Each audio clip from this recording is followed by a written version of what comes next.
स्वागत है आपका एमपी न्यूज की इस खास पेशकश में। मैं हूं निधि। बात हम करने वाले हैं बीजेपी के राष्ट्रीय महासचिव कैलाश विजयवर्गीय के एक बयान की, जो इस वक्त सुर्खियों में बना हुआ है। कैलाश विजयवर्गीय का कहना है कि अहंकार में है कांग्रेस और जीतू पटवारी। साथ ही साथ उन्होंने ये भी कहा कि कमलनाथ प्रदेश छोड़े या ना छोड़े, जनता उनका साथ छोड़ चुकी है। अब ये जो बयान है काफी चर्चाओं में बना हुआ है और इसे लेकर बीजेपी और कांग्रेस की क्या कुछ प्रतिक्रियाएं हैं वो जानने की कोशिश करेंगे। सबसे पहले बात करेंगे कांग्रेस की ओर से कांग्रेस नेता शैलेश गर्ग से। शैलेश जी, स्वागत आपका एमपी न्यूज पर। और कैलाश विजयवर्गीय के इस बयान को लेकर क्या प्रतिक्रिया होगी आपकी? देखिए, मैं कहना चाहता हूं कि कमलनाथ जी जैसे नेता के लिए ऐसी बात कहना बड़ा निंदनीय है। मध्य प्रदेश के लिए 45 साल से लगातार सांसद है, 9 बार से सांसद है कमलनाथ जी। छिंदवाड़ा का इतना विकास उन्होंने किया है। मध्य प्रदेश के लिए जो 15 महीने की सरकार चलाई है वो ऐतिहासिक रूप से चली है, ये आप सब लोगों ने देखा है। जनता के अंदर पहली बार ऐसा वातावरण था कि जनता खुद कमलनाथ जी के नाम पर वोट देना चाहती थी और बहुत जोरदार तरीके से जनता ने उस वोटिंग भी की। और आप देखते हैं कि अधिकारियों से लेकर किस प्रकार से मिली भगत करके सरकार ने वोटिंग कराई और वोटिंग को बदला। तो ये सब चीजें बोलने की बात नहीं, 2023 में इसका जवाब मिलेगा। जब भी सत्ता किसी की होती है तो उपचुनाव कहीं ना कहीं उनके पक्ष में जाता है।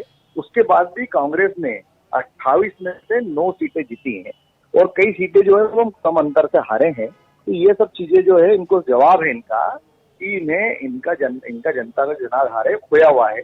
पर ये केवल अधिकारियों के थ्रू इन लोगों ने किस प्रकार से क्या क्या किया है, किस प्रकार से ईवीएम से किया है, ये सब आपको मालूम है, बोलने की आवश्यकता तो ही नहीं।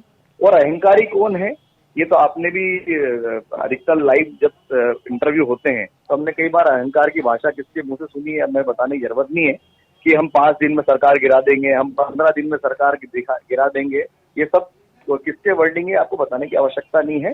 कांग्रेस 2023 में फिर से अच्छा प्रदर्शन करेगी और मध्य प्रदेश में फिर से 150 सीटों के साथ कमलनाथ जी की सरकार होगी। जी शैलेश जी, बहुत बहुत शुक्रिया आपका हमसे जुड़ने के लिए, धन्यवाद। और ये थी कांग्रेस की प्रतिक्रिया, लेकिन बीजेपी कितना सपोर्ट करती है वो भी चलिए जान लेते हैं।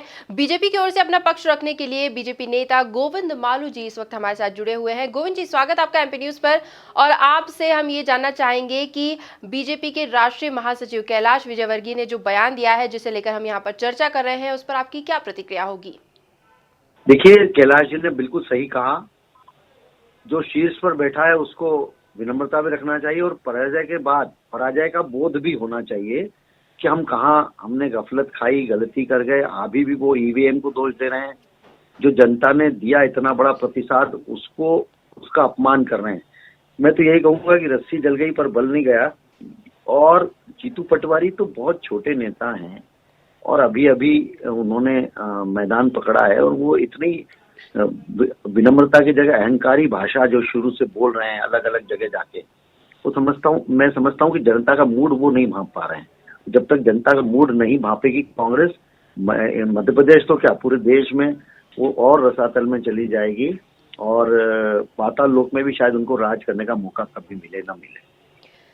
जी गोविंद जी, बहुत बहुत शुक्रिया आपका हमसे जुड़ने के लिए और अपनी प्रतिक्रियाएं हमसे साझा करने के लिए। तो बीजेपी के राष्ट्रीय महासचिव कैलाश विजयवर्गीय का बयान सुर्खियों में बना हुआ है और इसे लेकर बीजेपी और कांग्रेस की अपनी अपनी प्रतिक्रिया है। एमपी न्यूज के इस खास पेशकश में फिलहाल इतना ही। अन्य खबरों का सिलसिला लगातार एमपी न्यूज पर बना हुआ है। धन्यवाद।